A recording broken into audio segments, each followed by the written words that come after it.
Quatre choses, je dis bien quatre choses à changer pour une nouvelle Côte d'Ivoire.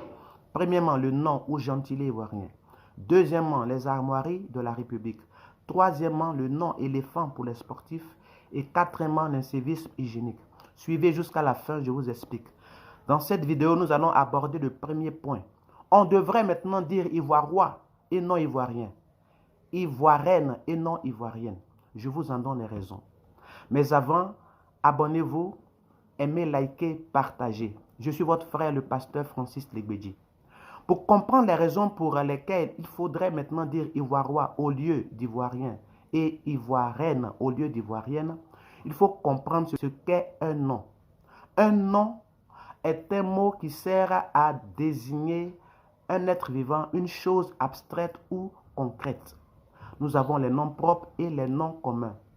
Le nom joue ainsi le rôle d'identificateur. À partir d'un nom, on identifie quelqu'un ou quelque chose. Mais il n'y a pas que ce rôle que joue le nom. Le nom joue un autre rôle qui est très important, qui est hélas méconnu ou négligé.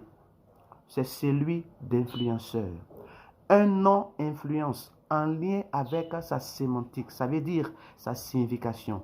Si la signification d'un nom est positive, le porteur est influencé en bien.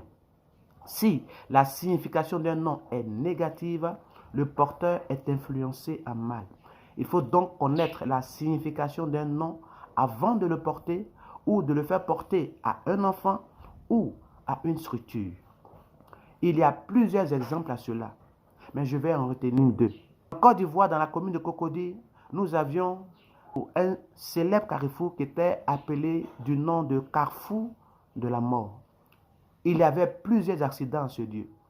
Plusieurs ont perdu des proches en ce lieu. Mais depuis le début des années 2000, par la diligence de certaines personnes, que Dieu les bénisse richement, ce nom a été renommé Carrefour de la vie. Et depuis, les accidents ont curieusement disparu. Vous voyez l'influence que peut avoir un nom, même sur un lieu. Comment est-ce qu'un nom peut métamorphoser même un lieu? Et si maintenant je te disais Robert Francis Prévost, ça te dit? Ou Roré Mario Bergoglio? Ou Joseph Alois Ratzinger? Ou même Carole Vojdila? Est-ce que ça t'interpelle? Peut-être pas. Mais ce sont des noms papaux, des personnes mondialement connues, mais pas sous ces noms.